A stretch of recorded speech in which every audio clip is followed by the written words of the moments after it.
Like, last week, my teacher gave me this book, called An Agenda, and told me to use it and said that it would change my life and make me more successful, even though I'm already successful because I'm on the cheerleading team and no one puts on lipstick like me. But anyways, I took this agenda and thought, whatever, what on earth am I going to do with this thing? But next class, a teacher said, test next week, and I thought, how am I going to remember that? That's like a week away. I mean, kind of like last time my dad had to get an oil change and forgot when, and each week he thought it was like next week, and finally the car like blew up and all the tire melted and it was like a total mess. So anyway, I thought, hey, I'll write it down. So I opened my agenda to the date of the test and wrote it down, and it was too cool because the cute guy who sits next to my best friend's brother's friend's desk saw it and said, hey, that's cool. And so I got to talk to him and find out he's really deep and intellectual and everything, and he likes Archie comics just like me. Anyways, next class, a teacher gave me a research project to do, and I mean, don't teachers know that we have more important things to do, like shop and talk about boys? But it seemed real important to her, and so I didn't want to not do it. So I figured out what I had to do to finish the project, and wrote all the things out I had to do in my agenda, like writing a rough draft about a week before it's finally due, which is really a downer, because you want to just write it once, but if you do, you'll get a D, and that's uncool, because you won't get any money for good grades from your parents, and can't buy new shoes or go out with your friends. This was totally cool, because now I had it all planned out, and didn't have to worry about it anymore, and I could totally focus on Todd, who's the cool guy who sits next to my best friend's brother's friend's desk,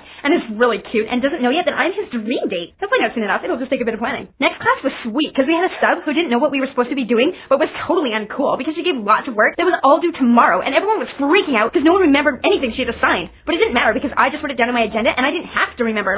How cool is that? Not as cool as getting Todd's phone number and writing it down in the back of my agenda, even though, okay, fine, enough already. I didn't get it from him but from his friend. Then I was riding the bus on the way home and I was just dying with boredom. I mean, who are you going to talk to? The seats? So I opened up my agenda and read some of the stuff on the monthly pages, and you would think it would be really dumb stuff like, be a good girl and do your homework and a little pat on the head. There, aren't you a good little learner? But actually it's not like that, and it's kind of like mind expanding. And I always like to have my mind expanded because, when you finish laying out tomorrow's makeup combo with mascara and foundation and your outfit with shoes and jacket, the hours before bedtime kind of drag a little, You need something to think about, and I think that I'm going to be a really successful person, especially in shopping and dressing and funky stuff like that. Oh, and remember Todd? We're going to the movies on Friday night. How cool is that? And I went all to my agenda. Mwah! I just love my agenda.